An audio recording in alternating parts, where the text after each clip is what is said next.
Well, welcome to Sunday School on the Go from the First Baptist Church in Tallahassee. I'm Jim Glass, one of the teachers in the Pairs and Spares class, and I have the great privilege of guiding you through our study of the Old Testament books of Job and Ecclesiastes. In this quarter of Bible study, we're discovering ways to apply the wisdom of the ages to our lives today and see how these messages from the Word of God point us to Jesus Christ. In our fourth lesson from the book of Job on this last Sunday in June, we come to the 28th chapter of Job's story. In our last session from chapter 19, we heard Job victoriously proclaim his faith in spite of the relentless attacks from his friends, his awful physical condition, and the loss of his property and status, and what he believes to be God's punishment for reasons he doesn't know or understand. In response, one of his friends by the name of Zophar immediately responds, "My troubled thoughts prompt me to answer because I am greatly disturbed. I hear a rebuke that dishonors me, and my understanding inspires me to reply." And so he continues by raking Job over the coals for his refusal to acknowledge his sin. Job responds by agreeing with him that what he says about God's judgment of the wicked is true, but it doesn't apply to him. And so he asks Zophar, "How can you console me with your nonsense?" Job's friend Eliphaz then takes Job to task for what he says is Job's unwillingness to accept correction from the Lord, only to hear Job respond that he has appealed to God for an explanation for what has happened to him, but God has not answered. He tells his friends in chapter 23, beginning in verse 8, "If I go to the east, he's not there. If I go to the west, I do not find him. When he is at work in the north, I do not see him. When he turns to the south, I catch no glimpse of him. But he knows the way that I take. When he has tested me, I will come forth as gold. My feet have closely followed his steps. I have kept to his way without turning aside. I have not departed from the commands of his lips. I have treasured the words of his mouth more than my daily bread." His friend Bildad then steps up again, this time to agree with something that Job had said twice before, asking in chapter 25, verse 4, "How then can a man be righteous before God? How can one born of woman be pure?" Since Bildad has nothing to offer him by way of wisdom or encouragement, Job reminds him in the opening verses of chapter 27 that as surely as God lives, who has denied me justice, the Almighty, who has made me taste bitterness of soul, as long as I have life within me, the breath of God in my nostrils, my lips will not speak wickedness, and my tongue will utter no deceit. I will never admit you are in the right. Till I die, I will not deny my integrity. I will maintain my righteousness and never let go of it. My conscience will not reproach me as long as I live. Job is a righteous man, and he has worked hard to defend his integrity. He is, as God told Satan in the first chapter in verse 8, blameless and upright, a man who fears God and shuns evil. Job believes this himself, but he's baffled and confused over the physical and personal pain that he's had to go through. He can't figure out what this is all about.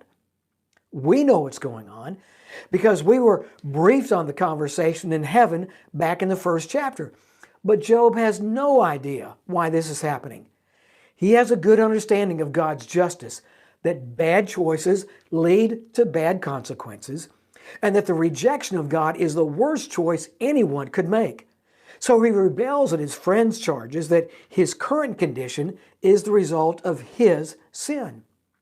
In chapter 27, he agrees with them that God punishes the wicked, but then continues on in chapter 28 to unpack what he knows about the wisdom of God. He begins by explaining the painstaking process by which miners seek precious jewels and metals by digging deep into the earth. Silver and gold, iron and copper are dug out of the earth and refined by melting the ore and separating out the valuable elements. To access this ore Miners seek it in the farthest recesses of the earth, in the blackest darkness, cutting a shaft in places forgotten by the foot of man. Far from man, he dangles and sways. He says in verse 7 that no bird of prey knows that hidden path. No falcon's eye has seen it. Proud beasts do not set foot on it, and no lion prowls there. No animals work to obtain these materials. It's only man who has the understanding to be able to put his strength and talent to use to unearth these precious metals. Once these ores are brought to the surface, the precious metals must be extracted and purified.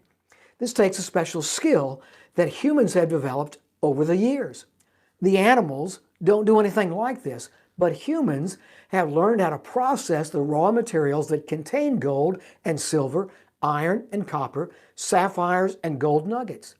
This takes exceptional practical knowledge, but nothing in the animal world can accomplish what humans have learned to do.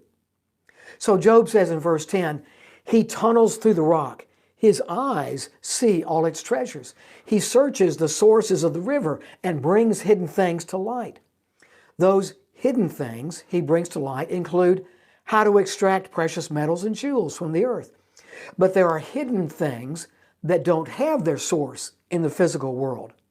There is knowledge. There is understanding. There is wisdom, deep wisdom, hidden from those who have not discovered, veiled from those who don't put forth the effort to find it, and concealed from those who seek it in the wrong way for the wrong reasons.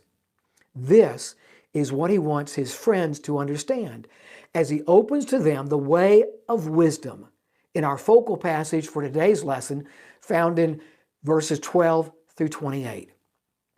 He begins by asking in verse 12, but where can wisdom be found?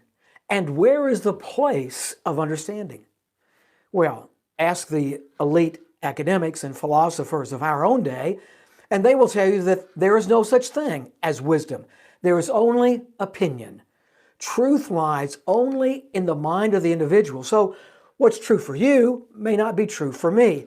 And if I don't like what you call truth, it can't be true. And those who own social media platforms will keep you from allowing your voice to be heard. We still haven't yet learned our lesson from the Inquisition's sentencing of Galileo to house arrest for the rest of his life because he dared teach that the earth revolved around the sun and the earth was not the center of the universe. But Job, a man who lived perhaps as long as 4,000 years ago, knew better, far better. For he tells us in verse 13 that man does not comprehend the worth of wisdom. In our own limited understanding, as we look within ourselves for what we think is wisdom, we have no clue how valuable true wisdom actually is. The chaos within our own nation today is a clear testimony to this undeniable reality. We can't determine the value of wisdom on our own. Solomon tells us in Proverbs chapter 4, verse 7, that wisdom is supreme. Wisdom is the principal thing. Getting wisdom is the wisest thing you can do. Though it cost everything you have, get understanding. How valuable is wisdom? Solomon tells us in Proverbs chapter 16, verse 16, how much better it is to get wisdom than gold, and to get understanding is to be chosen above silver. You can't put a price on wisdom, but it's the most important thing you could possess, and it's worth every penny you could ever spend to get it. We can't determine the exceeding value of wisdom. And Job says in the second half of verse 13, it's not found in the land of the living. The whole entirety of the physical world, everything that lies on the earth below and the skies above, whether we have access to it through our senses and the sciences or not at all of nature itself cannot explain the why of its own existence. Since people first started asking questions about the universe in which we live, we've been able to make some amazing discoveries about how things work in nature. In fact, philosophers have concluded that there are certain natural laws that help us understand how nature works. But science cannot identify the first cause that had the effect of bringing everything into existence. Those who deny that there is a self-existent creator come up with all kinds of theories to try to explain the workings of the natural world. But one needs only to ask, what caused that to happen in the first place? Nature cannot explain itself. There must be an explanation that lies outside of nature. So Job tells us, man does not know the worth of wisdom, and it is not found in the land of the living. But Job's three friends thought they were the font of wisdom.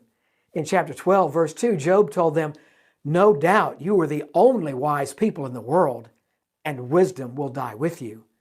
We'll read later in chapter 42 how God rebukes Bildad, Zophar, and Eliphaz for their presumptuousness and their foolishness. In chapter 26, verse 3, Job doesn't claim that he possesses wisdom, only that he desires it. So where is wisdom to be found? Before he tells us, he explains where it's not found. Verse 14, the deep says, "It is not in me," and the sea says, "It's not with me." As deep as the oceans are, in all the 333 million cubic miles of water that cover the earth, as far as the seas extend across the globe, in the 140 million square miles of water that cover 71% of the surface of our planet, you won't find wisdom there. If we can't find it in the depths of the earth or in the broad expanse of the ocean, maybe we could buy it. No, Job says, you can't buy it either. Verse 15, pure gold cannot be given in exchange for it, nor can silver be weighed as its price. It cannot be valued in the gold of Ophir, in precious onyx or sapphire. Gold or glass cannot equal it, nor can it be exchanged for articles of fine gold. Coral and crystal are not to be mentioned, and the acquisition of wisdom is far above that of pearls. The topaz of Ethiopia cannot equal it, nor can it be valued in pure gold.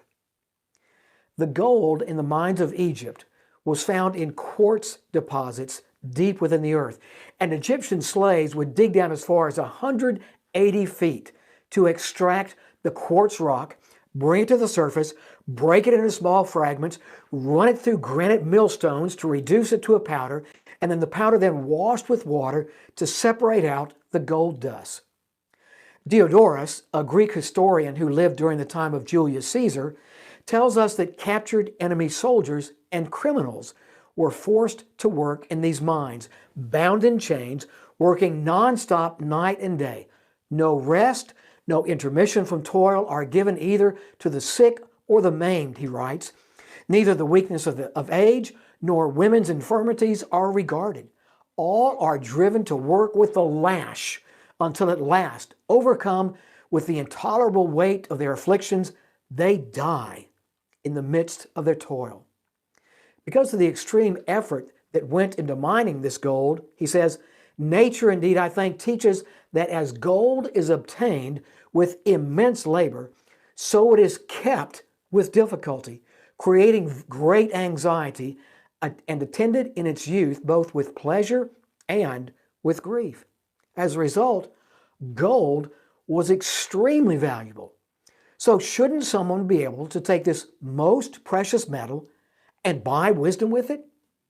Job says it's not possible. Pure gold cannot be given in exchange for it. It cannot be valued in the gold of Ophir.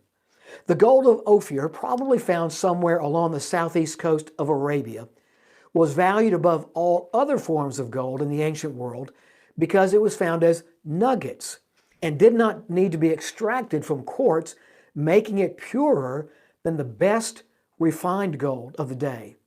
Wisdom, Job says, is so much more valuable than gold, but even if you had the purest gold, You couldn't buy wisdom with it. If not with gold, then what about onyx or sapphire, coral or crystal, or maybe pearls or the treasured topaz of Ethiopia? Onyx is probably the stone that we call sardonyx today, a stone treasured for its layers of black, blue, white, and red coloration. In Ezekiel chapter 28, verse 13, we find onyx listed among the precious stones owned by the king of Tyre. And in Exodus chapter 28, verse 20, onyx is listed as one of the stones that adorn the breastplate of the high priest. The word translated sapphire was more likely what we know today as lapis lazuli, a rich azure blue gem that was also found on the breastplate of the high priest. And the throne of God that Ezekiel writes about in the first chapter of his prophetic book was made out of lapis lazuli. This precious stone also has a place in the foundation of the New Jerusalem that we read about in the Revelation chapter 21 and verse 19, along with sardonyx and many other precious gems. The word translated coral simply means things that are high, as in high in value. So it's not certain that Job referred to a precious marine skeleton, although the word is mentioned in Ezekiel chapter 27, verse 16, as a valuable commodity that Syria traded with Tyre and is listed along with emeralds, purple, fine linen, and agate. Topaz is a golden brown to yellow gemstone that may often appear with green, blue, and red colorations. We don't know what particular importance Ethiopian topaz had, but Job's audience certainly understood as he listed what were probably the most treasured gems known to the people of his day. But if you were to add all these precious jewels together and toss in the finest gold on earth, you could not buy wisdom. Where then, Job asks again in verse 20, does wisdom come from? Where does understanding dwell? After explaining that neither philosophy nor science can provide us with true wisdom, he comes back to the main point of his message that he introduced back in verse 12 to ask, if wisdom is not found anywhere in the land of the living and cannot be purchased for any price, where can we find it? Verse 21, it is hidden from the eyes of every living thing, concealed even from the birds in the sky. Destruction and death say, only a rumor of it has reached our ears. No living being can answer the question, not even the birds, whose perspective from hundreds of feet in the air with eyes that are so keener than ours, not even they could find wisdom on their own. And if these creatures can't find it, how could we, who are forced to see the world from ground level, ever find wisdom? Job would have us imagine that those who die might enter another dimension of reality where they could be able to gain a clearer grasp of wisdom, but there's never been anyone to return from the dead with that kind of revelation. He tells us that Abaddon and death say, with our ears we've heard a report of it. Abaddon, or some translations read destruction, is the abode of departed spirits, where the world where those who have been destroyed by death now reside. Death refers to Sheol, or the place where the spirits of the dead are found. With these overlapping images, Job is suggesting that those who have departed this life and who now live in deep and dark regions of an afterlife existence may have caught a glimpse of wisdom, may have heard about it, but they didn't understand it. No person, either living or dead, can provide an answer to the great question, where is wisdom to be found? No, we can't discover this with human ability, but Job's faith directs us to the source of wisdom. Verse 23, God understands its way, and He knows its place. Only God knows what true wisdom is and where it comes from, because it's an essential part of His nature, a core part of who He is.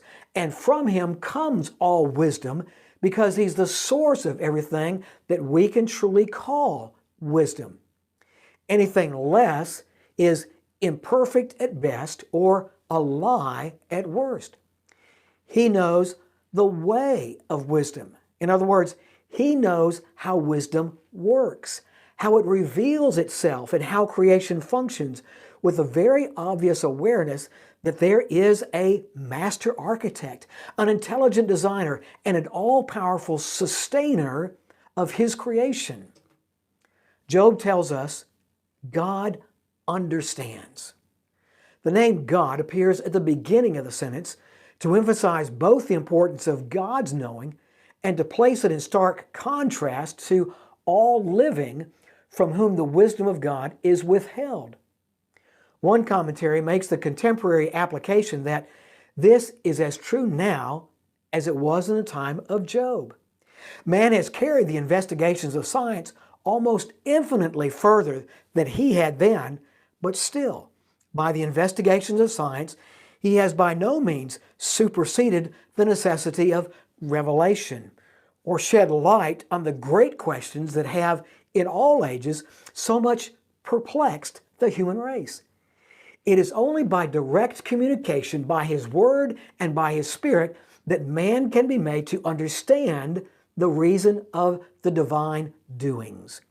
And nothing is better established by the course of events than the truth on which Job here so much insists, that science cannot answer the questions of so much interest to man about the divine government.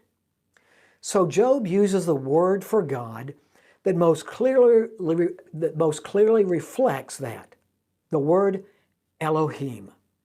This name encompasses all the activity of God as it relates to us and becomes the basis for our reverence, our fear, and our worship.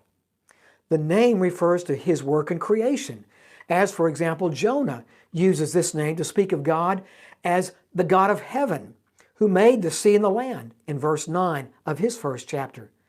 This name, Elohim, also refers to His sovereignty over all creation.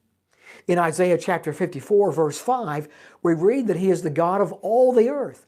And in chapter 37, verse 16, we hear Hezekiah praying to God, saying, "You alone are God over all the kingdoms of the earth, enthroned between the cherubim." In Deuteronomy chapter 10, verse 17, Moses told the people of Israel that the Lord your God is God of gods and Lord of lords, the great God, mighty and awesome, who shows no partiality and accepts no bribes. This name also includes His role as the judge of all the earth. As Asaph tells us in Psalm 50, verse 6, "The heavens proclaim His righteousness, for God Himself is judge."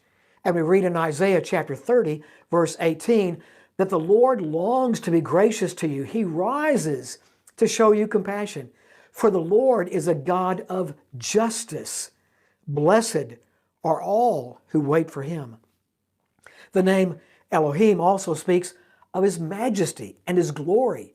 He is the God of eternity in Isaiah chapter 40, verse 28, the living God of Jeremiah chapter 10, verse 10, the holy God of 1 Samuel chapter 6, verse 20.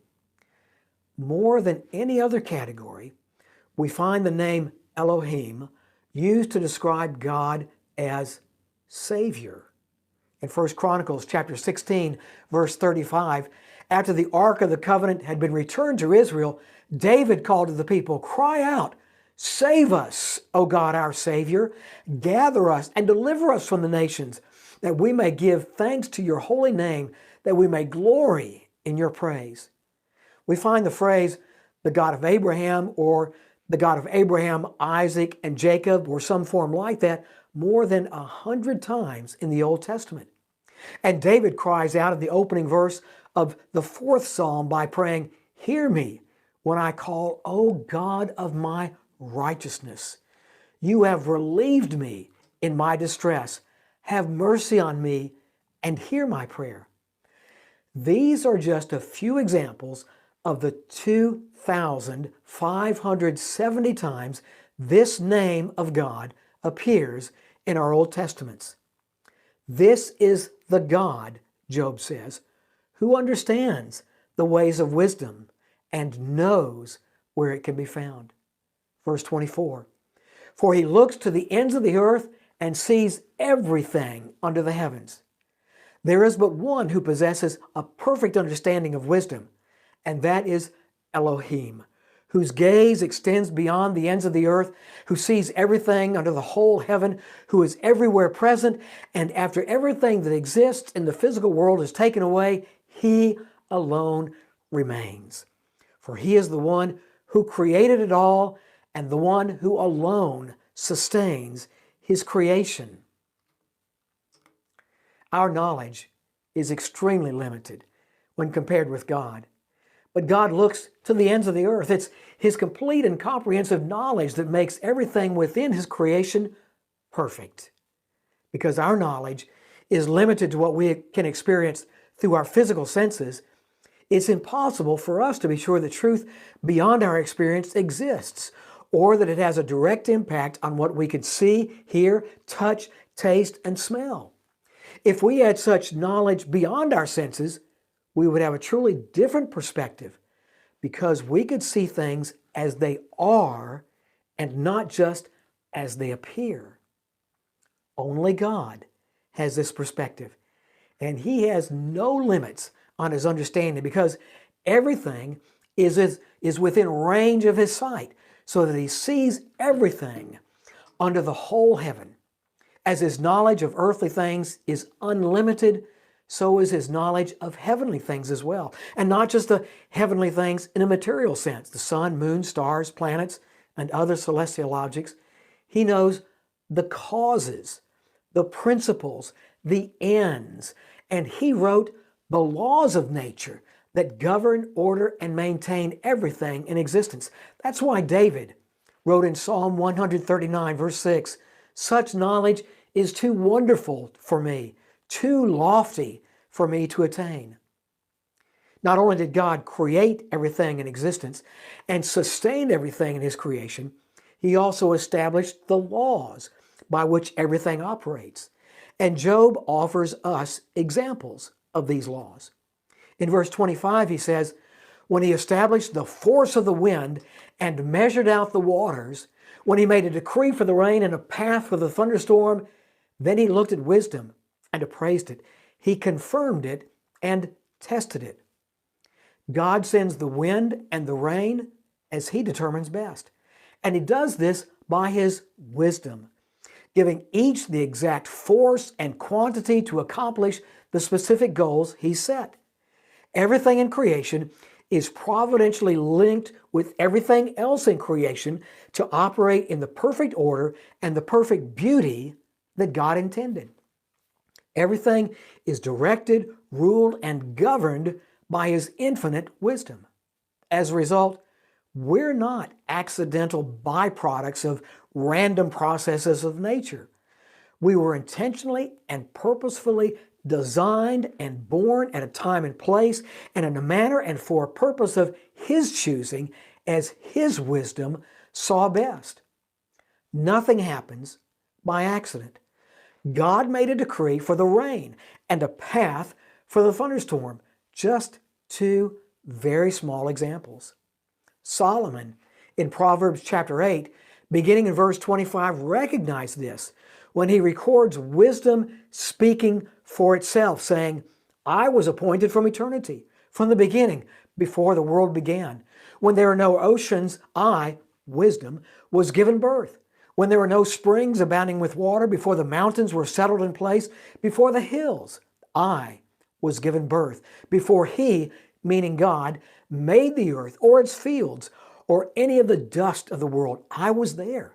When he set the heavens in place, when he marked out the horizon on the face of the deep, when he established the clouds above and fixed securely the fountains of the deep, when he gave the sea its boundary so the waters would not overstep his command, and when he marked out the foundations of the earth. Once God had done this, Job says in verse 27 that he saw it and declared it. He established it and also searched it out. From even before the creation of the world, God foresaw everything that was necessary to maintain his universe as he designed it. At the moment of creation, he, in a sense, declared it or made apparent the laws that would govern his creation and continued to make those laws understandable to us when and how he chose. With these laws established, he searched them out or exercised these laws to demonstrate to his creation that they all work together just as they were designed to. Job has used everything that we've talked about since he started speaking in the first verse of chapter 28 just to lay the foundation for answering the question that he posed back in verses 12 and 20. Where then does wisdom come from? Where does understanding dwell? Finally, in the very last verse of the chapter, he provides us with the answer to the question when he says, "And to man he said, Behold, the fear of the Lord, that is wisdom. And to depart from evil is understanding." Wisdom isn't found in the depths of the earth or the heights of heaven. It can't be bought even with the most valuable treasures known to man. God established wisdom as the guiding principle of his creation. So how do we find it? The fear of the Lord, that is wisdom. And to depart from evil is understanding. Job doesn't say that God explained in so many words how the fear of the Lord is wisdom. We learn this through God's revelation of himself in nature and through our consciences, as Paul explains in the first chapter, verses 19 and 20 of his letter to the followers of Christ in Rome. No amount of intelligence, no amount of skill or intuition or knowledge or worldly or scientific wisdom can help us understand our place in God's creation and how to follow his rules unless we begin here. The fear of the Lord, that is wisdom. Wisdom in this passage, as in other parts of Scripture, is the idea or the principle that lies behind the fixed order of the universe, God's master plan, if you will. And Job tells us we find wisdom through the fear of the Lord. Almost every translation uses the word fear here. The way we use the word today makes it a little difficult to appreciate what Job meant. The word he used means to have a deep, solemn reverence and awe of God. It's not the terrifying fear of an evil, uncaring tyrant who bullies his people into fearing him. It's the humble understanding of who we are in relationship to our Creator and Sustainer, and the one who has redeemed us from sin. This wisdom begins with something as simple as, He is God and I am not. So if we want to discover wisdom, our search begins with this deep, respectful reverence of the Lord, and it includes several perspectives. First, in order to respond appropriately to God, you and I have to recognize that He exists. It's the fool who says in his heart, there is no God, as we read in the first verse of Psalm 14. There are those in the world today who feel it's their mission not only to deny that God exists, but to remove any idea of Him from our minds. If God does not exist, then there can be no explanation for the world around us or for the deep feelings we have for such things as justice, beauty, and love. Art, murder, racism, and abortion, even good and evil themselves, mean nothing more than one person's opinion about them. As one commentator puts it, a thinking mind can only conceive the universe as the product of thought. If the universe is not the product of thought, it can never be intelligible to a thinking mind, and can therefore never be, in a true sense, the object of knowledge. To deny that the universe is the product of thought is to deny the possibility of wisdom. This foundational truth that God exists provides the foundation for everything else we could ever know or want to know. The second aspect of the fear of the Lord is that we must understand that He is the creator of everything that exists, and because He created you and me, He has a right to expect certain things from us. He made us. He owns us. We are His and not our own. And although He has expected certain things from us, we've not followed His instructions for life. Even though His Word gives us everything we need to know in order to live in a right relationship with Him, we've failed to follow His instructions. We've disobeyed His commandments, rejected His love, and denied His rightful place in our lives. As a result, we deserve nothing from Him other than His infinite punishment because we've sinned against the infinite God. This aspect of fear is a little bit like standing before a human judge who is known for his fair and just application of the law, knowing that you're guilty and that you've been caught dead to rights. We have no excuse for our sin. We were told not to do it. We knew not to do it, yet we did it anyway. And now we stand before the judge of the universe, from whom nothing in all of creation is hidden. That's a time to be fearful. But an appropriate fear of the Lord also leads us to recognize that in His justice, He is also the God of mercy. If we respectfully fear His justice to the point where we place ourselves in His hands and plead for His mercy and grace, He doesn't give us what we deserve. He sent His Son Jesus to take upon Himself the punishment for all our sin and pay the penalty we should have had to pay but couldn't. And now, if out of this aspect of our fear of the Lord, we place our trust, our faith, our confidence, our hope in Him, He forgives us and cleanses us from all unrighteousness. The proper fear of the Lord allows us to respond in faith, and faith allows us to understand that although God is to be feared because of our sin, yet He invites us to come to Him for forgiveness and a restoration of a relationship with Him so that we can have peace with God. Then fourth, genuine, respectful fear of the Lord leads to the proper response to God for His grace and mercy. That proper response we call worship. Not just what we do on Sunday, but worship as a way of life, responding to God in gratitude and love and obedience and showing that same love to others. That our lips would speak only those things that would honor Him, and that we would choose to listen to and look at only those things that would be pleasing to Him. That our minds would seek out ways to glorify Him with our entire beings, and our wills would be set on pleasing Him and Him alone. That's wisdom, real wisdom that begins with the fear of the Lord. Charles Spurgeon once wrote, "Wisdom is the right use of knowledge. To know is not to be wise. Many men know a great deal, and all are the greater fools for it.